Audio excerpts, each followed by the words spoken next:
How's everybody doing today? We're beginning knowledge as well. Rich people, they own libraries. Poor people own big TVs. Poverty starts in the mind before it reaches your hands, and knowledge is wealth. And I'm Issa Abu Issa. This is Nafis Abu Zaid. And this is Coach Gaines. Naam. Assalamu alaikum to all of our audience who are Muslim. And how you doing, or welcome to whoever is not Muslim. What's happening? You know what I'm saying? Welcome to Knowledge is Wealth. Uh-huh. All right, tell you, we have a beautiful, a special edition here today. We're doing an article review for our third episode on the Knowledge is Wealth financial show. We're going to take a real glimpse into the past, into a beautiful story, which is about two stories together, which is the Elmore Bowling story. All right, and hopefully after the end of this talk, you will know who Elmore Bowling is. Mm-hmm. Likewise, we have a story from Robert Gordon as well, and we're going to highlight their stories and show how it all plays and ties in to financial literacy. All right, Coach is going to be the orator today, and we know we'll stop and ad-lib as we go, inshallah. Okay, so we're taking from an article from the 1619 project that was done by New York Times, and they brought the Elmore Bowling story, and speak up a little bit. They brought the Elmore Bowling story, and then for the other story, it's Robert Gordon. Robert Gordon, we got that from Black Enterprise, the first issue. Yeah. So Elmore Bowling, whose brothers call him Buddy, was a kind of one-man economy in Lounsboro, Alabama. I want you to stop right there. So now, the reason I want you to understand, the point while we're bringing this story going back in the past, you're going to see that one-man economy statement is very important because, we're talking about financial literacy. Just as a disclaimer, just because we're talking about financial literacy doesn't mean we're talking about fiat currency. That's not the only type of thing that deals with money. I know everybody think of money, they think of fiat currency, paper dollar bills, greenbacks, as they say. All types of currency can fall under the system or the knowledge of financial literacy, in terms of getting and accumulating. But that's not what we're talking about. We're not just talking about greenbacks. Just to make that disclaimer. Go ahead. He leased a plantation where he had a general store with a gas station out front and a catering business. He grew cotton, corn, and sugarcane. So here we see a little bit more rich dad versus poor dad. Here he leased a plantation. So we know that plantation was a plot of land. So here he was able to do what? He was able to lease it. He was able to lease the land.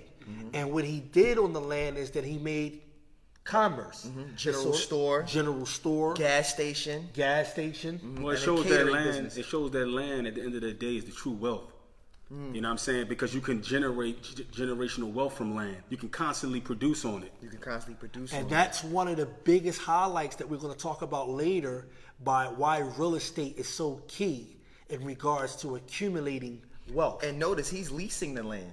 So now to tell a person, to make a person feel inferior for not owning his land is a misconception. You have to have knowledge of your business and what makes it go. And you have to have access point. So your access point might not always be ownership of the land, but as he did, he leased the land, but he owned his business. Yeah, and due to the circumstance or the climate that he was in, maybe he was prevented from actually buying the land, and we don't know. We don't understand because, like we said, this goes back until when a lot of that, Well, it might have been also. It might have been his relatives' land from the begin with. He just couldn't own it anymore. A lot of times you find those situations back then where they owned it. So what he did is he had his hand in multiple different projects. That's what I want you to see. The person who is financially astute, as they say, the one who is actually adequate, is the one who's going to be like an octopus, so to speak. His hands is not going to be in one source of income. Right. He's going to have multiple streams of income. So he had a gas station, one stream of income, catering business, another stream of income, cotton, another stream of income, corn, another stream of income, and sugarcane. And that's why it's extremely important important that when you want to accumulate something, you have to understand what we mentioned before in episode 2 about the budgeting and assets and liabilities. See, here Elmore was actually thinking smart. He was weighing his assets against his liabilities, and he was creating that multiple streams of income to allow him to have his assets to be outdo his and actual also liabilities. he had to have a budget sheet as well to do all of that, like we were saying before. And if you look at his business, he is smart for investing in commodities. Gas station, cotton was a major commodity back then. Yeah, export for America, 100%. The sugar cane, so the Sugar livestock was a big so major. It wasn't just about commodity. having a business, but he was in tune to knowing what was wealth builders, and he invested in wealth builders and commodities. And he understood what was commodities. And commodities, again, also plays a part with the assets thing. That's what we're talking about. Yeah. So a lot of people have the misconception that because we are in today's world, in today's climate, a lot of people believe that we're not going to be able to achieve financial freedom because if we got a salary of $12.50 an hour, we're not going to be able to do it. We are blocked off from this. And I want to highlight within this talk and even with this show, we go against that concept. You can actually reach and acquire financial freedom. You have to have the know-how. You have to have the knowledge first. So moving forward, so he also owned a small fleet of trucks. Look, he embodied, like he was a one-man economy. So on that plot of land, he was able to put these multiple streams of income, which encompassed the huge market share, the economical market share. So he had trucking, so he was doing his own deliveries, right?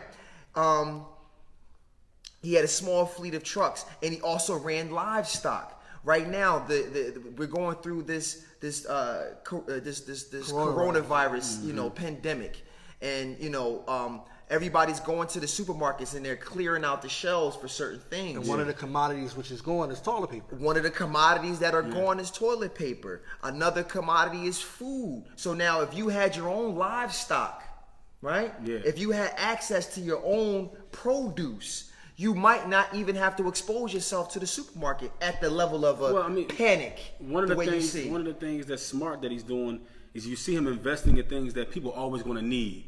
Yes. So like real estate, land, food. I mean, stuff that gets traded on the stock market as well. Yes. I mean, stuff that people's always going to need. You know what I'm saying? Like, for example, say if people run out of toilet paper. I seen a picture of a lady somewhere in America selling toilet paper for $60 because they ran out. You know what I mean? I'm not saying that's cool. But I'm saying the point I'm making is she's investing in the commodity. Well, that goes into the concept of inflation. Exactly. So we're not there yet, but we'll understand how all of this stuff plays in. And also look how he's allowing the commodities to work for him, well as the money.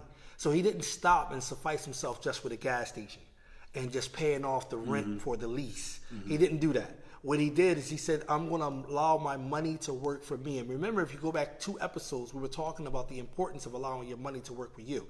And I wanted to bring this here. I wanted to wait, but I'm going to bring it now. Many of us don't understand that there is a quadrant, that is out there. When it comes to the world of business, there are 4 groups of people, all right? You have the left side of the quadrant, you have the right side of the quadrant. Now, the 4 groups of people that are out there that exist, you have an employee. Most of us start at this level, right? And then you have what we call a S-type. This person is a person who owns his job, sort of like how we see Elmore is doing here. People who have, like Coach Gaines, people who have stores, people who have ventured into different businesses of their own to actually create and accumulate. Accountants, doctors, all of them fall under that. Rappers, entertainers, they all fall under the S-type. Do you understand? That's the left side of the quadrant. The right side of the quadrant, you have business, people who own businesses. Now, the difference between S-type and the businesses is because businesses is meaning that people who own corporations, systems, like, for example, the person who owns McDonald's. You get what I'm saying? He created a perfect system, right, that allows people to keep buying, and he doesn't have to even be there. He doesn't have to even exist. You understand what I'm saying? Yeah, he does. So if you create that business, whereas though the system is in play without his actual physical input. And the way that you tell the difference is the S-type, his business is him. Right. So if he leaves his business, his business crumble. It goes down. But if the B-type on the right side of the quadrant leaves the business, he can go for 2 years and it still actually accumulate more than when he was going because he created a perfect system. Then you have what we call the I-type, the investor. Now I want you to take a look at this. Those 4 classes of people. Let's look at Elmore. Let's look at Elmore Bowling here. right? Look how smart he was in terms of making sure that he had both legs. That's what Robert called having both legs. You want to be on both sides of the quadrant or just on the right side of the quadrant. So you don't just want to be an employee. That's not what you just want to be. And most people, when they want to be an employee, they don't work for money. I know a lot of people say, what you mean? Employees don't work for money. They work for what we call security.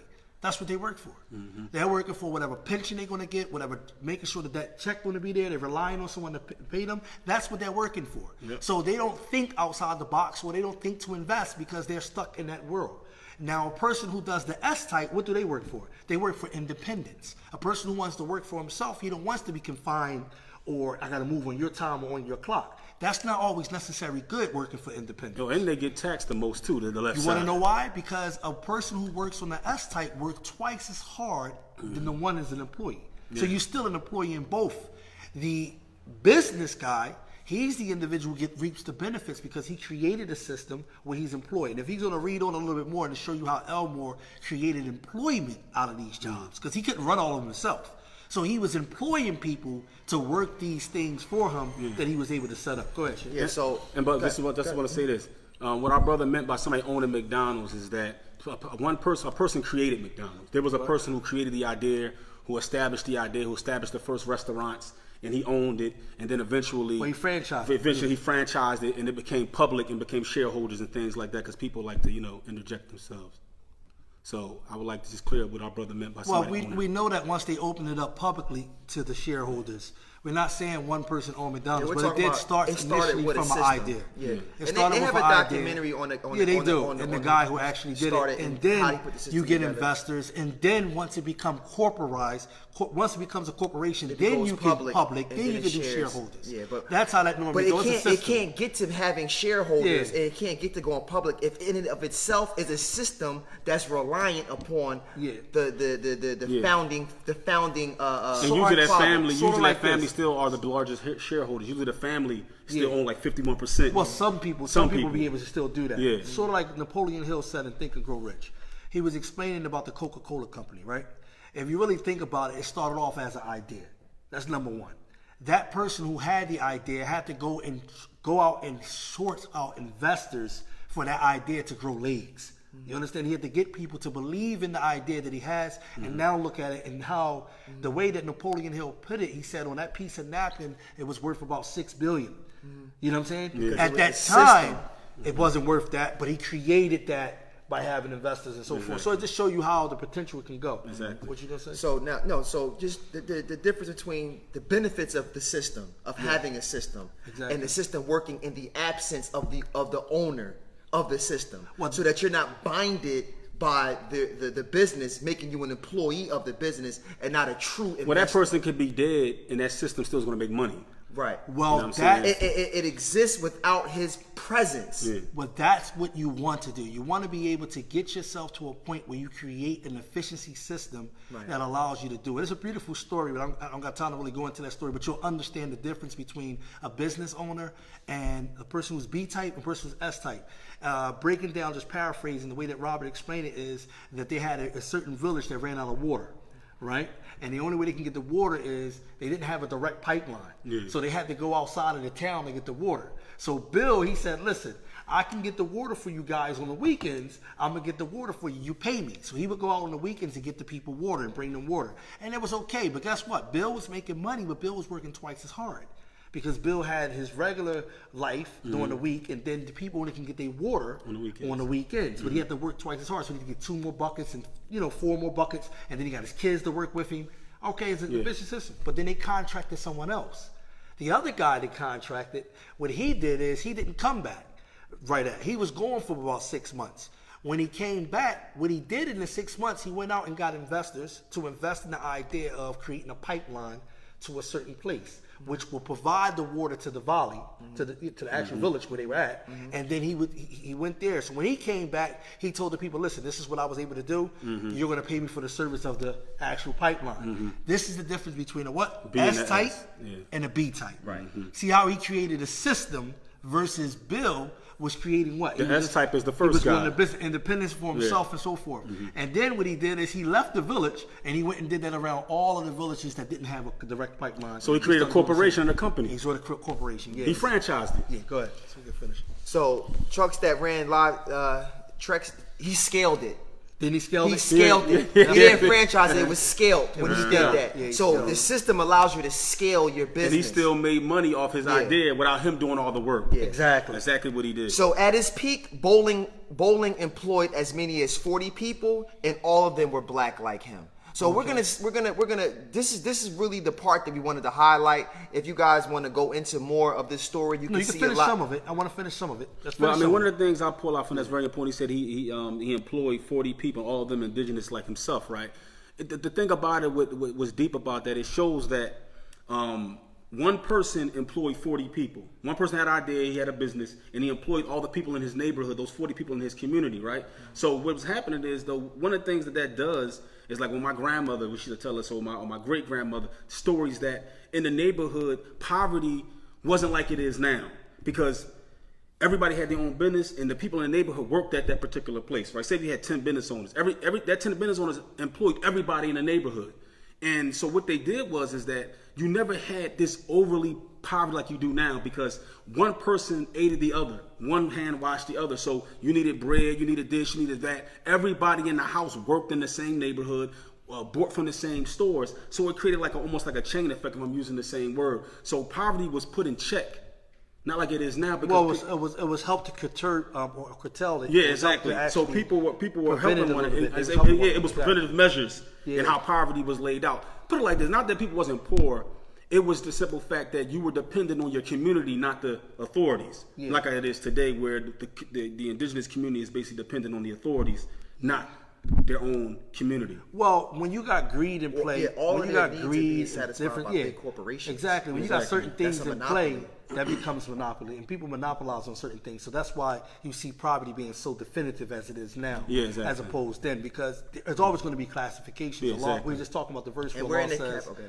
Allah says, "Wallahu faddala ba'dakum ala ba'din fi rizq." No. Allah says in Surah Nahl, what did He say? Allah is the one who has preferred you over others. Mm-hmm. Some of you over others in terms of provisions. Mm-hmm. So in terms, there will be a classification. There'll be some of you who will be wealthy. There'll be some of you middle. who will be poor. Be some, you know what I'm saying? Yeah. In between. That's the classification that's But going the to issue happen. is greed, and Yep. this capitalist culture that we live in. Exactly. It dehumanizes people, the person that is investing and the person that is actually working.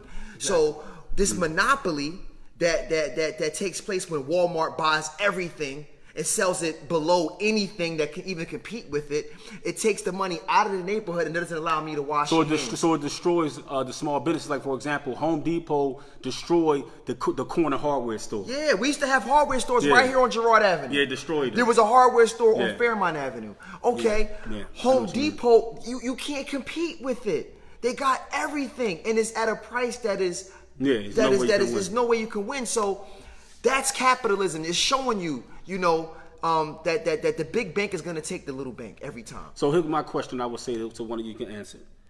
So basically, like the brother wrote, he read the ayat where basically we're going to have, I don't want to say classism, that's a lack of better words, but we're going to have people in position, we're going to have rich, middle, poor, right? Mm-hmm. So that's not the problem. Would the problem necessarily be the behavior that people do within those classes? What You understand what I'm saying? But if you look at the system, how Islam plays it, Islam taxes the rich. Mm-hmm. And the way that it taxes the rich, it doesn't take from the best of the rich. It doesn't take from their best. But it puts a place of responsibility on them that Allah provided for all of you, and that now your responsibility that is must trickle down. So this wealth that Allah bless you with, you must favor those who are lesser than you, and by giving something of that. So it keeps a system in play. Mm-hmm. But what happened is people start to get greedy. People start to realize that, we can monopolize on this. And we already know it as we're going back. Yeah. A lot of the ills and a lot of the ills, the slavery nightmares. went over into employment, as Allah says in another verse in the Quran that Allah Jalla wa'ala mentions. He talks about how the Quraysh at that time was, they was coming at the Prophet ﷺ, and they were saying that why would Allah reveal this revelation to?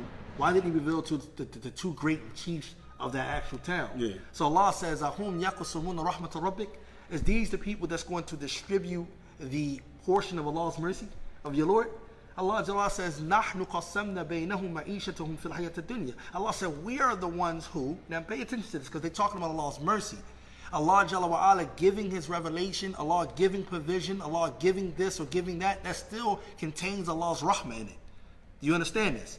Classification, reverse, all of that is Allah's rahmah. Look what Allah is calling us through this verse. He says, "Nahnu qasamna baynahum ma'ishatahum fil hayat ad-dunya." Allah said, no, we distribute, we portion out their livelihood in the life of this world. Meaning what you're going to get, what you're not, we do that. Then look what Allah says at the end of the verse. Allah Jalla wa Ala says, وَرَفَعْنَا بَعْضَهُمْ فَوْقَ بَعْدٍ بَعْدٍ لِيَتَّكِذَ بَعْضُهُمْ بَعْضٍ سُخْرِيًّا. Allah says, and we have placed and made some of you above others. You understand? We have made some of you above others in order that you take some people into employment. In order that you take some people into the service of you. You understand where this employment comes in? Then Allah says, Allah said that is from the mercy of your Lord. It is better than all that which you assume, what you amass, you remember what you gather. But if you think about this, Allah has set this in place. So being poor in and of itself is not a crime. All right? Being poor in and of itself isn't a crime. It's your behavior. It's the behavior. It's It's your etiquette. It's your It's etiquette. your gratitude. Exactly. That allows Allah to give you and remove you from the state. It's changing the condition of yourself. Yeah, exactly. Seeking the proper knowledge. Not being heedless, right? Yeah, if we get to so we can work our way into a different position. And with hope and love and fear, this is what our worship is based on. So we're gonna get into a different part now of this particular article. Finish. We're gonna finish up. We're going to a different paragraph, which kind of changes the tone a little bit.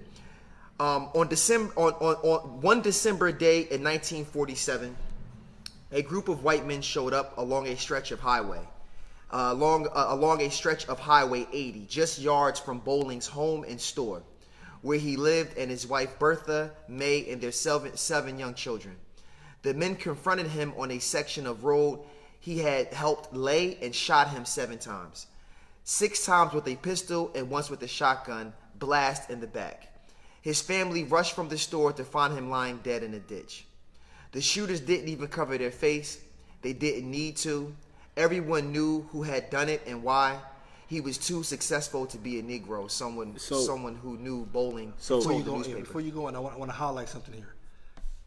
I know that's tragic, but I really want to highlight something here. Success comes with a price. All right? Any success comes with a price. We have to understand as Muslims, whatever you have, the Prophet ﷺ says, Kulli ni'ma mahsud. Every blessing that you have is what? Envied. Every blessing that you get or acquire is going to be envied. That can happen from your loved ones. That can happen from your friends. That can happen from other classes or other ethnicities. That can happen through all types of different things. So it's not the point about somebody hating what you have or hating what you got. Just know that comes with the territory. Knows that comes with the territory. We'll talk about the line of defense later, but I just wanted to mention that point. Yeah, I mean, and also it shows the sabotage that's been going on in this country for the last 150 years. I mean, obviously, this is 1947. That wasn't that long ago. No. And the Negro Wall Streets existed. My dad was born in 1959. Is that my mom was born in the early 1950s. So I'm saying is like this clearly, and my mom has stories, you know what I'm saying, from the 60s and 70s. So the reality is that when you talk about sabotage, like we were talking about earlier, when you're not allowed to have traction, and they don't have to do that anymore because you just create a system like Redline and other things, create a system that does the same exact thing without the brutality. So if you just create a system and put systems in place, you can basically keep 70 to 80% of the people in the position you want them in. Just because some people get through the cracks and they become successful. But if you look at the rest of their people who are not being successful, it's not just because somebody's lazy. It's not just because people are just ignorant and stupid. No, that's not the reality. The reality is that That right there, that sabotage, it went from brutality to a political, economic system that's been put in place to do the same exact Well, thing. they call it systemic racism, but this is not the point we're trying to highlight. We have to talk about this because most people know people have made statements such as we can't have assets, we can't get further ahead, we can't have generational wealth because we are natives or we are black, and they have placed a generational gap between us, white wealth as versus black wealth. And this is true, but it's not true in total reality. In other words, what I mean is we can now, for our parents, for our ancestors, there were things in play that prevented them from getting ahead. But for the millenniums, and even for the people who are now at this time, there are things we could do that allow us to move fast. What I wanted is, yeah, we acknowledge that that did happen, and that there is to date certain things that divide the racial gap. As far as the wealth, I'm talking about the gap of the wealth gap. Yeah. It is still things in play. There's an educational gap and there's a wealth gap. There are things in play. We do understand that. That's the reason why we're bringing this in here, such as redlining. What is redlining? Okay, so we're going to talk about redlining. Redlining, this is a part of that article that explained to you that with the bank did, they also did it in insurance. They also did it, what they was able to do was they was able to pretty much take an area, right? And they would place the red line around this area, and they would say that this area was highly what? This area was actually, it was so discouraged or discredited to deal with these people, but they did it with a group of people. They did it with a group of blacks. They said that we're not going to loan to them. We're not going to give them small loans. We're not going to give them houses where so they can have mortgages. And it was set up that way so that they can keep one group of people down and not actually flourishing. Actually, there's a film coming out with Samuel L. Jackson where he's going to be dealing with right? The Banker. It's going to be Apple TV where they're going to be dealing with some of the concept of the redlining. And it's true. Redlining did actually happen. But like I said, we're going to talk about some solutions that shows us even though with financial literacy, no one can stop you. And with the fact of Allah as a wajal, no one can stop you. Allah is the one who provides for all of us. Bottom line. No one can pretty much stop you. So I don't want no one to be stuck in the past. Well, we can't get ahead. The white man got his foot on my neck. That type of concept is going to keep you where you at. No, but in the past, though, our ancestors actually were better off economically than we were. Negro Wall Streets, we had 60 of them. We had banks. I mean, actually, they were actually economic and educationally better off than we were. Yeah, but they were more financial literate. Yeah, we collapsed in the 60s after segregation. Literate. That's when economically and educationally we really started to collapse. Yeah, but they were more financial literate. That's the point we're trying to show you. You get ahead. It's a statement they said, لا يدرك النائم أنه يحلم إلا بعد ما يستيقظ. They said that the person who is asleep, he doesn't even know that he's dreaming until after he wakes up, right? They said كذلك الغافل عن الآخرة, like the one who is heedless about the hereafter, right? It says what? لا يدرك, right? This individual does not know, right? This مَادِيعٌ إِلَّا بَعْدَ مَا يَأْتِيهِ الْمَوْتِ. He does not know what he have lost until after death comes to him. He don't know what he have lost out of his life, what he did, right? So we ask Allah to protect us from being heedless. That's why staying woke, arming yourself with knowledge, that's why we say knowledge as well. Financial literacy will pitch you ahead of the game every time, and that's what it did with Elmo. And that shows, even though he had a tragic end. That shows that even though they were faced with more physical oppression than we were in certain aspects, right? Obviously, we got to deal with the police, deal with other issues as well, some of the same issues as well. Yeah. But when I used to talk to my elders, man, they dealt with stuff, but at the same time, they still flourished more economically than we did, even in that climate, because of literacy, because of knowledge. We said knowledge is wealth. We lack those knowledge skills. But we can reach heights today that they never reach. We can reach heights today that they never reach. Not necessarily. Not necessarily. Yes, there are still remnants, a lot of remnants to date with a lot of generational wealth gap, but not necessarily. And that's the solution me and Coach wanted to bring up. It's a way that we can accumulate more than what our ancestors actually had. And how do you do that? You have to understand this tech world. Exactly. Tech is the no new doubt. language. We can do more than they did. Because we have AI now. You didn't have AI back then. You didn't have artificial intelligence. The internet, even you the didn't playing have field. apps. You could do business outside of your locale. But what you did is you had real estate. Honestly, let's be honest. Many people who go to work, right? And a lot of people who still talks about we're still stuck in this past. Think about it. Ask them, how many of them are working with the quadrant?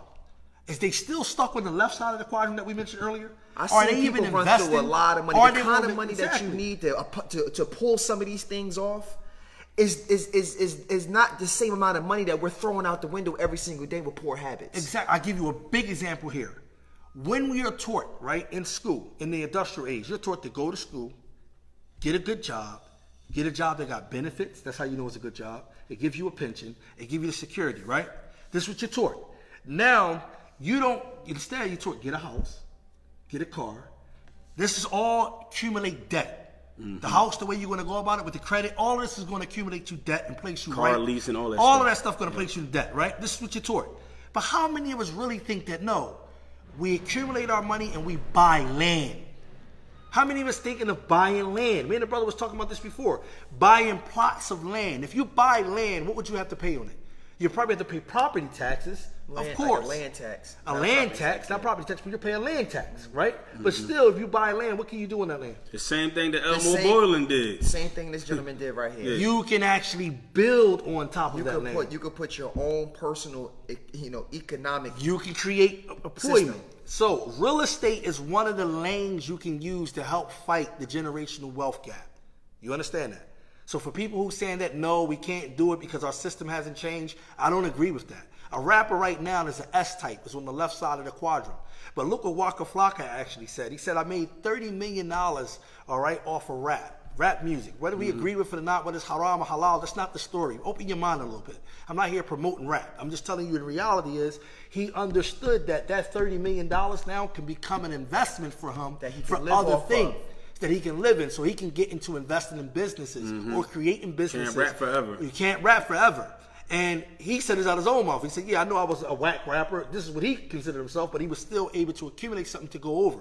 Because once you're on the S-type, you're nothing but a hard-earned employee. And if you don't know, the taxes that they pay is level against the left side of the quadrant. The person who is an employee gets taxed more. The person who is an accountant, the person who's a doctor, the person who goes in business for his own self, he gets taxed more. Well, you somebody The person else's who's- investment, really. Exactly. The person who's on the right side of the Yeah. quadrant, he beats taxes. He gets taxed less. Who owns a corporation, who owns a business, he gets taxed less. The one who is an investor, he don't get taxed at all because his money It is depends. invested. You know what I'm saying? It depends. Investors don't get taxed. Investors don't get taxed, period. When your money is, for example, let's say, for example, I place my money in one commodity, right? And I place my money in another commodity. Who's taxing you on that commodity? You want the actual share that you bought.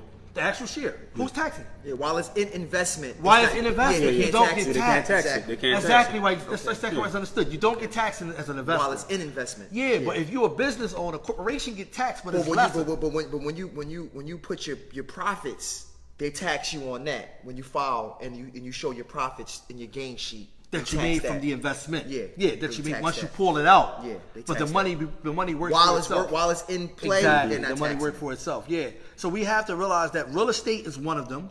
Let's start thinking of buying lands, creating more jobs for ourselves. This is arming ourselves with knowledge. The second thing is another way of beating it is what you mentioned before, even with the tax savvy that we have.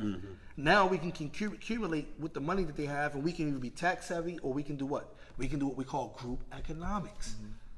Y'all guys keep sleeping on that. I don't They understand. have blockchain technology right now that can follow an item from the time it was manufactured all the way for the life of the item. I mean, somebody created Cash App and became a millionaire off Cash App. I mean, There's This things is- we I can mean, do. that's- We have to learn. I We mean, have, come we on. have to become more literate in the tech space. We have to push our children into those more tech jobs because, as you see right now with the pandemic, everything that is internet driven, anybody that's offering services that prevent you from going outside, You can make money. That's who's winning right now. If you got a skill or a trade, you can teach English, especially if you had a degree. You can actually start an online business right now and boom. For any entrepreneur that wants to be an entrepreneur, this is the time. During the a good time- coronavirus, it's a good this time is to one be of the alive. times It's a to good time to be actually alive. make money. But if you're not trained financially, literate, you're not going to do it. And if you're still stuck with a pessimist mindset, oh, we're not going to get nowhere because they didn't created this red lining, they created this gap. No, that's not how it is. We're going to understand that Allah is the sole provider, not the white man, not the black man. It's Allah. It's all Allah's risk. So don't think just because they put this in play against an institution or a group of people, you can't move ahead. Well, what about this? If somebody puts something in front, just walk around it. I mean, it sounds simple, it sounds funny, but just walk around it. And the brother's not saying that it's not going to be difficult. He's not saying they're not going to discriminate. He's not saying that. That stuff exists. The point the brother's making is that, okay, we see the wall. Either you're going to climb over it or you're going to keep walking into it. We're going to knock it. We're going to knock it. Or you going to let it shag you. We're going to knock it And down. then, go ahead. So let's go into Robert Gordon. I want to get into Robert Gordon because he does some of that. He does a lot of what we talked about. He Yeah. does that. And I don't want to go too far into the time, how much time we have. I don't know if we're paying attention to that. But just to kind of end up, Robert Bowling, not Robert Bowling. Robert Gordon. Elmore Bowling. Elmar, just to wrap up Elmar Bowling and to go into Robert Gordon. Yeah. So when Bowling was killed, his family estimates he had as much as $40,000 in the bank. Okay. And more than $5,000 in assets. Okay, now. About $500,000 in today's dollars. Okay, I want to stop here. Now, you heard that? He had $40,000 in the bank. He had what? How much in assets? 5,000. 5,000 in assets. assets. Now, you see how important that was? He created multiple streams of income. How do you get financial freedom? Multiple streams of income. Or you can have two streams of income where your income actually succeeds your labor. If you don't got to work just as hard, your passive income overcomes that. Yeah, exactly. So you get what I'm saying? So, and then it takes over your expenses. So you can accumulate that. So that was something good right there. You can go into the Robert Gordon story now. So we're gonna end it there, and that was very inspirational. And Eventually, they did come and took all his wealth. They killed him and took all his stuff. Yeah, that's the tragic end. tragic, We want to just yeah. focus on the Sabotage. positive. Yeah, we know it's a brutal history, man. Go ahead. So Robert Gordon, businessman. Robert Gordon, a black man who lived in Cincinnati from about 1847 through his death in 1884, makes occasional appearance in obscure historical accounts of the 19th century Cincinnati. He pops up in popular press accounts as a former slave who made a fortune in coal business. Yet it turns out that Gordon left a considerable documentary trail in Cincinnati that allows a more subtle understanding of the man and his family and business.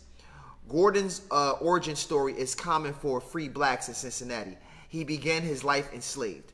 His master, described as a Virginia coal merchant and a yachtsman, put Gordon in charge of the coal yard. He allowed the slave to have the slack, the coal dust. So you know what the old saying, "Cut me some slack." So it's like, man, you can't even cut me some slack. So the slack was the coal dust, the leftovers. So we see how he got his entryway into starting his own. So the coal dust that covered everything in the yard, Gordon managed to make the slack useful to industrial customers. This is now evidence how he processed and marketed the waste dust. So what it comes in there right there is that it shows that he found his niche. He found his niche. Also, he was found resourceful. his niche. Not only that, it goes back to what we said in the first episode. It doesn't pay well just being an employee. You have to learn how to let your money work for you. But he was on the job. He was on the as job. a slave, and he saw an opportunity. So it goes back to the $2 thing when the guy said, "Listen, I'll pay you $2, but you can learn on the job." It goes back to that. Not only that, he allowed what he had, his knowledge, and he allowed what he was accumulating to work for him. In the capacity, inside of the that's job how he was able to environment. come. So if you're working at a job, you shouldn't be like, okay, I'm just going to go to work and security, that's it. Yeah. Because once your boss come in and say, listen, we got to let you go, I'm sorry, your whole world crashed. What You have to happened? be looking How many around. people killed themselves? Suicide rates went up. Yes. When they come out there and say, "Willie, I need to come out," and they come out and say, "Willie, I need to talk to you in the office." Yeah, they let you go. It's over. And your whole world Suicide come rate. crashing because you haven't set up any safety nets. So while you were on the job, you should have been learning The job. You should be learning the job. What's useful for you? How can you utilize this to create some cushion for yourself? You can still remain an employee, but you can invest. You can pay attention. And that's Don't be what he did. heedless. That's He what wasn't he did. heedless. He And he saw invested the in the waste. same job he was doing. But look at what's driving our economy right now. Yeah. Byproducts are making new products. Okay. People are being resourceful. They're doing waste management, search and rescue. There is no waste. There you go. You know, they have these abandoned buildings. They have all of this scrap. How do you turn that into new invention? Perfect understanding. Another man's trash is a what? Is another man's treasure. So Gordon embodied this with this particular move that he made, which was genius. Yeah. The coal dust that covered everything in the yard, Gordon managed to make the slack useful to industrial customers. There's no evidence. I think there's a typo. There is now evidence how he processed the marketed the waste dust. If the process were obvious or simple, it certainly would have been exploited by its owners. And I got to use us as an example.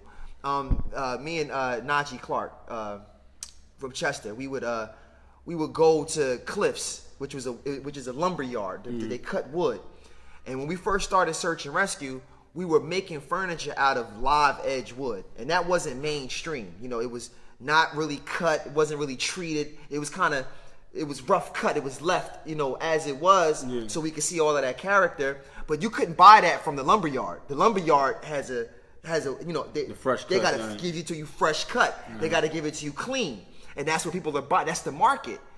So, I think Najee showed Cliff a picture, or asked him, did he have any leftovers that we can do something like this with, and the guy asked, said, "What you doing with this stuff? Yeah, you can get it, but what you doing with this stuff?" So he went into explaining, "We're gonna make tables, we're gonna do this, that, and the third." And it's okay. He comes back like a year or so later, and he got raw slabs up, going for thousands of dollars.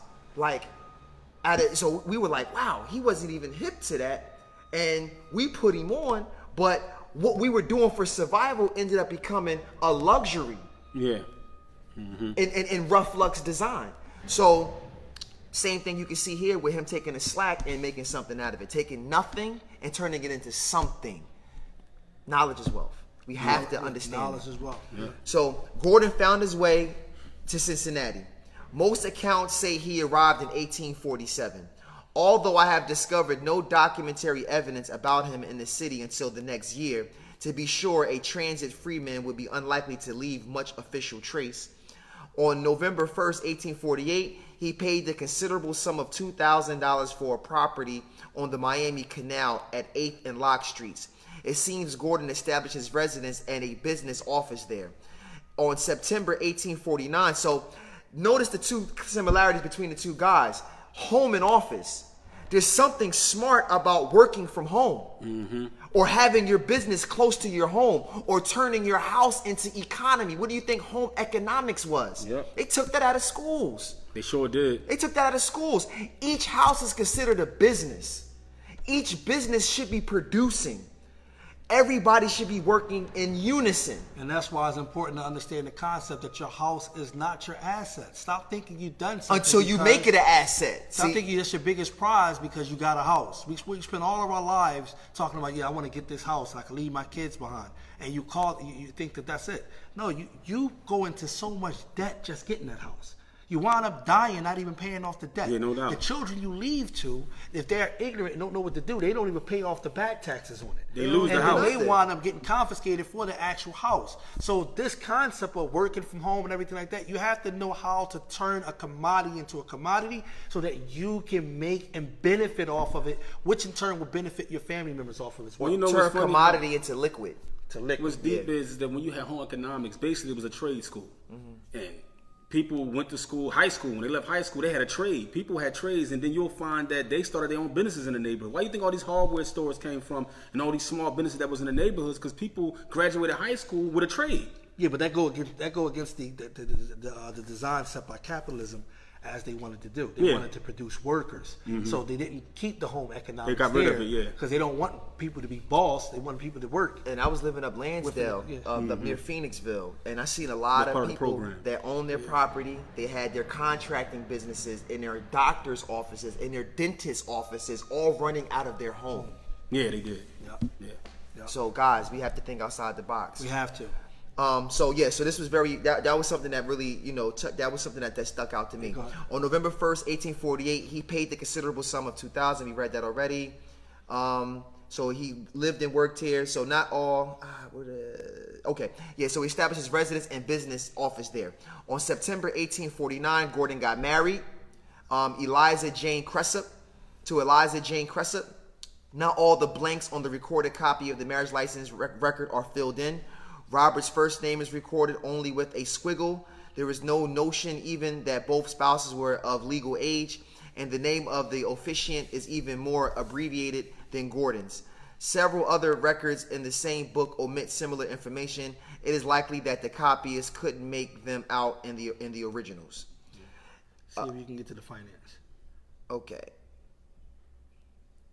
Most of this. It's not that long. The 1850 census provides benchmark information on Robert Gordon's presence in Cincinnati. The census formed the census formed for the first ward, which included the area of 8th Street near Canal, shows the household consisting of just Robert and Eliza.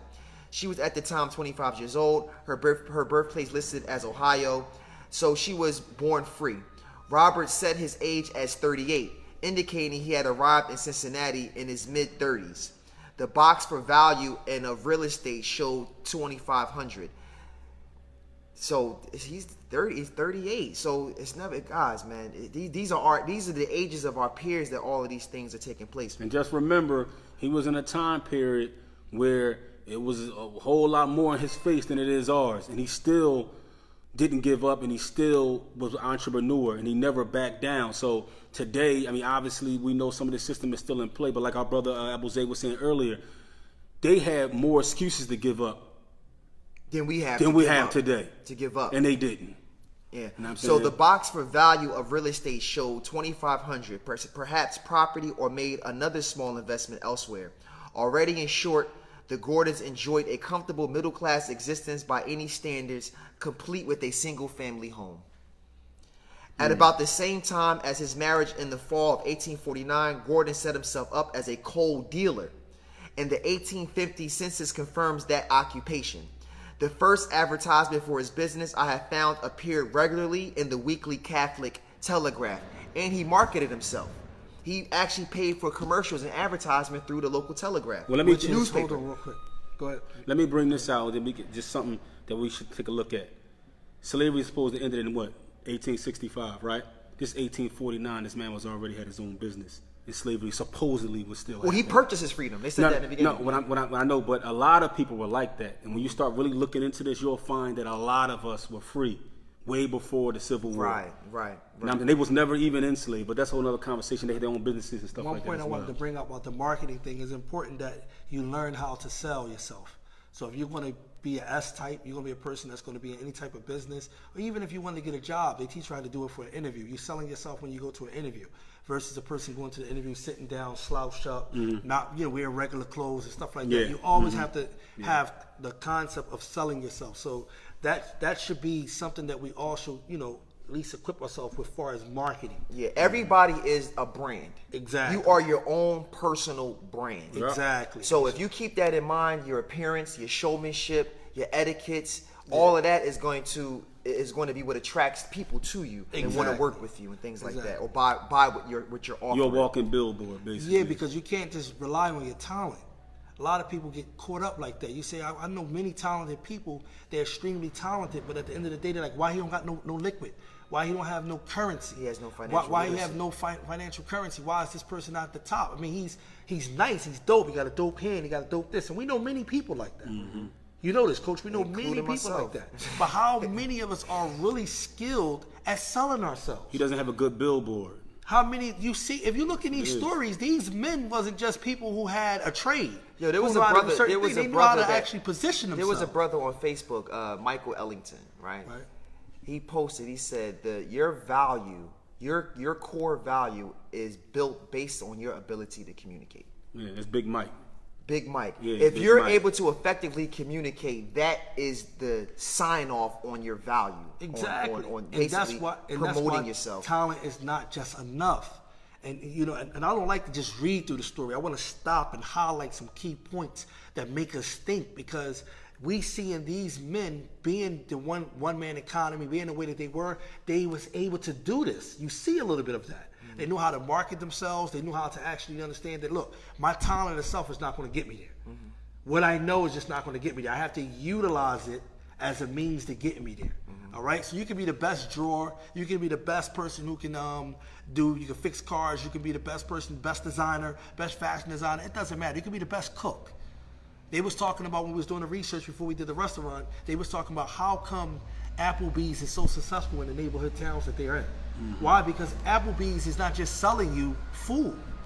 They're selling you the ambiance. There's a famous, Yeah. there's a famous black designer named Don Juan Harrell. He started the brand PRPS. Okay. He's doing Arts Meets Chaos right now. He made a statement. I don't know if it was on his social media, or it was in one of his brandings on his clothing line. But he said, "Hard work beats talent when talent refuses to work hard."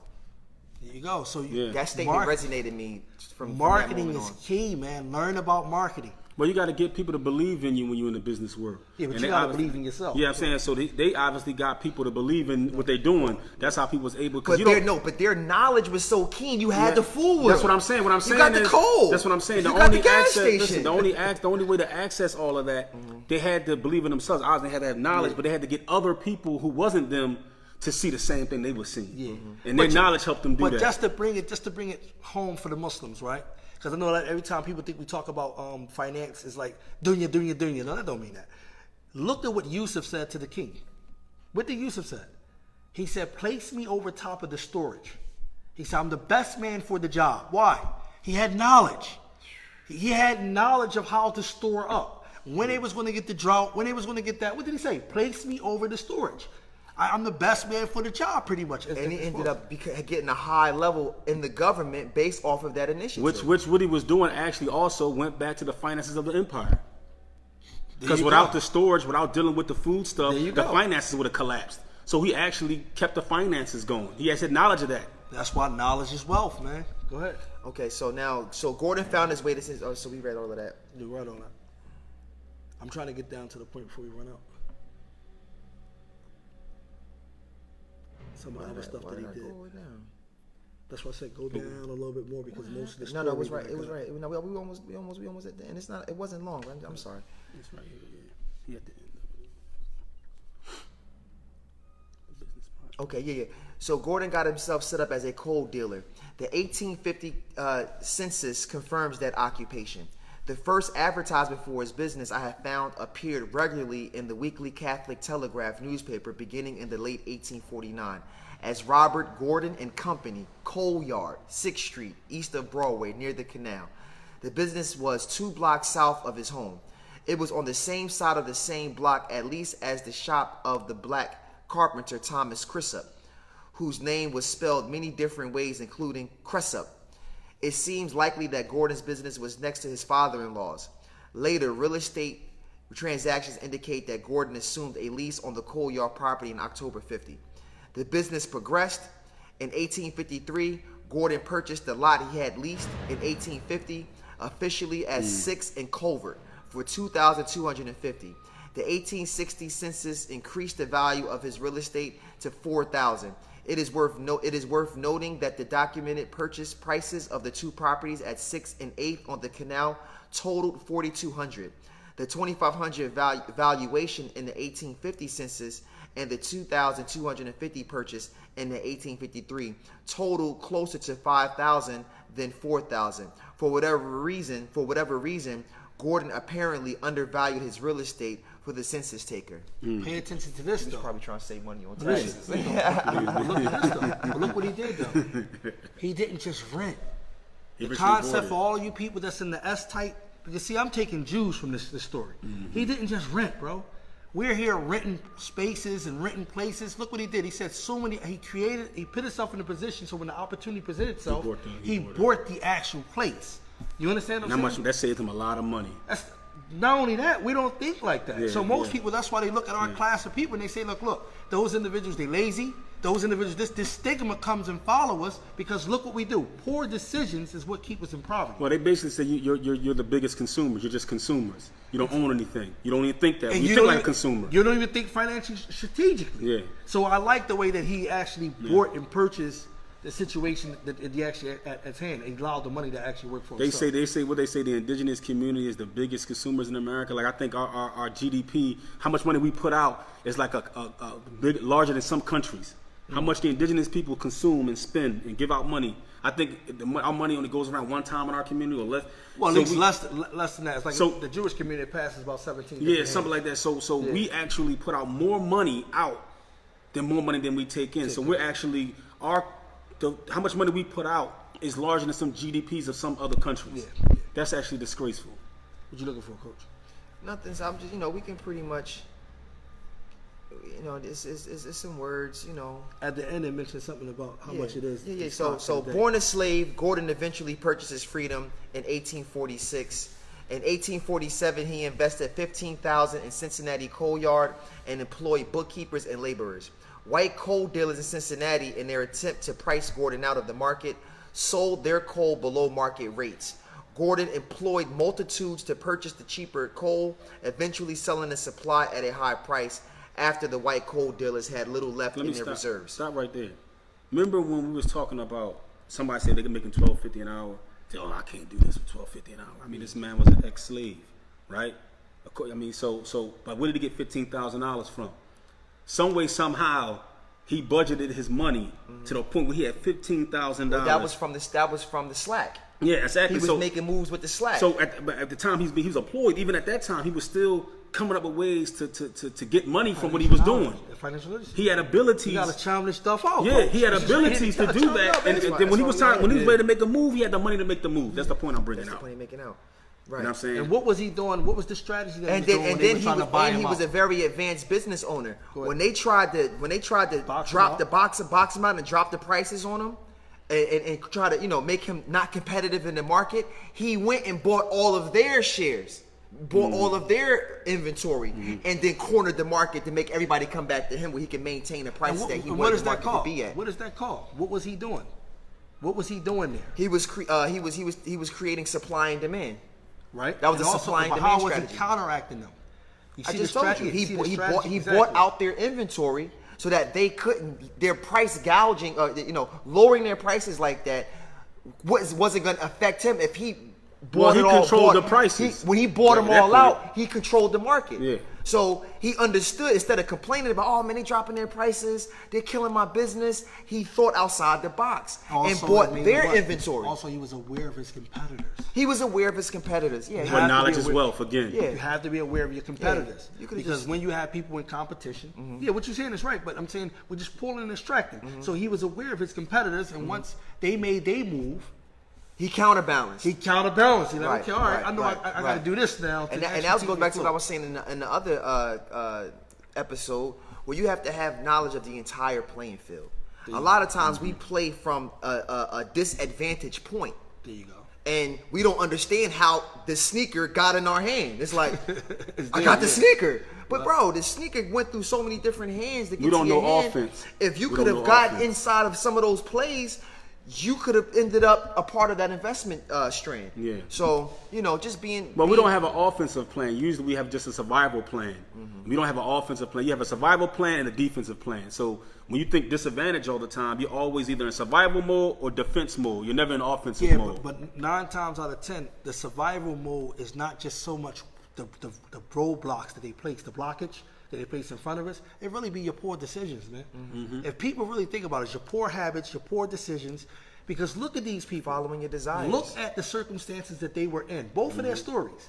And look how they still was able to elevate themselves even in the climate that they were in. So that lets you know they were thinking rich. They have a beautiful saying. They say that richness is a state of mind. Right? And what do we say in the beginning? We say poverty begins in the what? In the mind, in the mind before it reaches the hand. So if you're thinking wealthily wise, if you're thinking wise, and you're opening those channels, you're going to be attentive. You're going to be attentive. You're going to know what to use and how to strategize. Your person that's thinking like that is not a person that gives into excuses.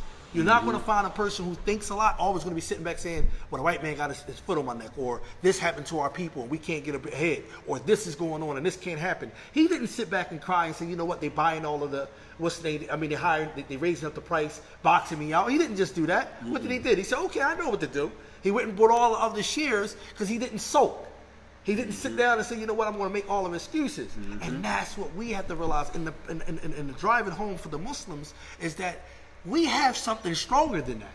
They asked Ibn Hatton, they said, you're not afraid of poverty? He said, how can I be afraid of poverty when my Lord owned the heavens and the earth and everything under the soil? Allah. Like, you understand what I'm saying? How can I have the concept of poverty when I already know that who's the all provider of everything? We got to have that mindset that we already ahead. You understand what I'm saying? And you have to arm yourself with financial literacy. If you are illiterate financially, you're not going to win. You're going to be an employee for the rest of your life, and you're going to be subject to someone letting you go. You understand? It's not wrong to be an employee, but let it work for yourself. So that's one of the highlighting things I wanted to bring. The red line, the evictions, the insurances. That's true. There is a generational gap between black wealth and white wealth. That is true. And we're going to do talks on defense, different defensive strategies, that we can because it is a actually reality that the more you gain, the more there's going to be pirates. There's going to be, people that are going to try to take from you in the most sophisticated ways. Yeah. So, like you said, you work hard to get it, and you work twice as hard to keep it. Yeah. So we're going to be talking defense, we're going to be talking group economics, and we're going to continue to expound on these concepts. But we just needed these stories to put us in, some framework. We'll give you context. And to give us context for a lot of the principles that we're covering. So in conclusion, I'm going to wrap up Gordon's story. He made that strategic move to counterbalance the pricing war that he was going through with his competitors. He sold their coal below market rates. Gordon employed multitudes to purchase the cheaper gold, eventually selling the supply at a high price after the white coal dealers had little left in their reserves. At the time of this death, 1884, he left an estate worth $200,000, nearly $5 million by today's standards. So, that's nice. That's nice, and that's very encouraging that we can do this. And seeing the steps that these two men took, it gives me encouragement. It gives us all encouragement. But what gave them the advantage? Knowledge. And that's what we want to highlight. So the name of the show is called Knowledge is Wealth.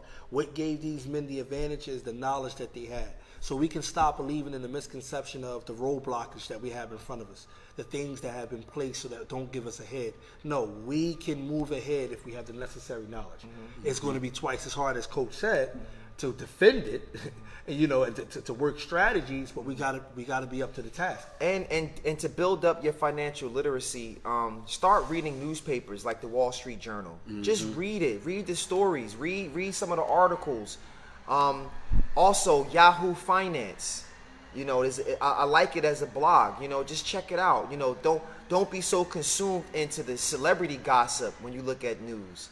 Let's look at some of the financial conversations and some of the corporate conversations so that we can now figure out what's missing, what we know. Sometimes what we know here on the street level is valuable information on a high up corporate level. There's no way a person on 100th floor of an Empire State Building could understand what we're doing on Canal Street in and out of the pathways. Knowledge is wealth because if you look at it like this, right? We say knowledge is wealth. When you talk about the roadblocks in this system, something was said to me a while ago by old head, man. He says, old indigenous dude. He said, look, man. He said the system exists, is there. He said, but they made loopholes for themselves to be able to finagle on the system. And he gave me an example of taxes, like the tax loopholes and those type of things. How like Trump and these type of people, how they're not paying taxes, they don't go to jail. He said because there are legal loopholes that they created to get around the system that they established for themselves, right? He said, so just saying what knowledge is wealth, you got to read and understand the system that's in front of you. We know it's oppressive. We know what it is. It is what it is. But if you have knowledge of it and you study it and you understand it, those same loopholes that are legal and those same loopholes that are there, they're available to you. They're available to you too. You just don't have knowledge of it. They're hiding it from the indigenous people that you can't learn the loopholes. That's what keeps you in the situation you're in because you don't understand what's going on. You don't have knowledge. And once you get knowledge, you can move. We really should be getting this information at the dinner tables. And then we should be literate enough to have some of these in our schools before we get to college. Mm-hmm. So that when we graduate, we're moving with a higher aptitude. And we're more competitive. I love my two co-hosts, but I want to add something in. Don't kick me in. No religious. We're gonna kick you out. One thing that you're forgetting now, we can read the financial papers. That's good, financial literacy. But don't forget the spiritual finance. That precedes the other finance. You need shukr. We have to start showing Allah more gratitude for what He gave us. He's the provider. He says, وَلَئِن شَكَرْتُمْ لَأَزِيدَنَّكُمْ. If you are thankful, I'm going to increase you in more. He gave us certain things that we need to put in play in order to be able to gain more. And that's the concept that we really need to realize. A lot of us Muslims don't understand what we have. So we think we're at a disadvantage when we really at an advantage. And you place yourself in a disadvantage when you're not thankful and appreciative for what the Creator already gave you. Do you not have 10 toes, 10 fingers? Do you not have 2 eyes? Do you not have an intellect? All of these things the Creator gave you as provisions. I give you an example. Allah says, فَإِذَا انْقُضِيَتِ الصَّلَاةِ فَانْتَشِرُوا فِي الْأَرْضِ وَابْتَغُوا مِنْ فَضْلِ اللَّهِ. After Jumu'ah, what do Allah tell us to do? When the salat is over, when it is done, disperse throughout the land and seek what? What do He call it? He called it His fadl. He called the risk that you're looking for His bounty. He calls this His fadl. Allah says in another verse, فَابْتَغُوا عِنْدَ اللَّهِ الرِّزْقِ. Seek your risk with Allah. The Messenger of Allah ﷺ, he said in a beautiful hadith, what did he say about tawakkul? He said the birds go out with a what? Empty stomach, and they come back with a full belly. This is that tawakkul needed place. So these things are key ingredients. Don't separate them. The West separate their finance from their deen. The Muslim keeps their deen and their finance together. So that's why I want to hone that in. We lose out bad when we keep thinking we're working from the disadvantage point, and we're really working from a vantage point. We are. Mm-hmm. We're not working from no disadvantage point. Allah is our Lord. We also have all of these different things, so we can utilize them to be able to create more, and Allah will give us more. That's why I started a 5-2 initiative. I always told the brothers, we got to have spirituality, economics, and identity. I believe that. Those three things. Say it again, slow down. Say it again. Spirituality, economics, and identity. Isa Abu Isa, y'all coming hard. That's how we get it. Spirituality, economics, and identity. And identity, right identity, not no false, fake identity that they give you in school. But spirituality, economics, and identity. We get ready to wrap it up. Let's cut them some slack. Cut them some slack. Cut them some slack. You can look up the New York Times is where we got most of that information. You can look that up for the Elmore Bolin story. You can also look up for Robert Gordon's story. And there's many more stories like that. This is one of our review time. We review normally a financial book or article, and we was able to do that. Hopefully y'all took anything. If you have any questions or any concerns, you know how to do. You can inbox us. You can actually leave what you would like us to discuss and go over. But you know, I think we did. I think this was a really pretty much. Yes, those 2 stories covered a lot. They did. It was nice. That's nice. And I hope they benefited from it. All right. Y'all have a nice day. Assalamu alaikum. Assalamu alaikum.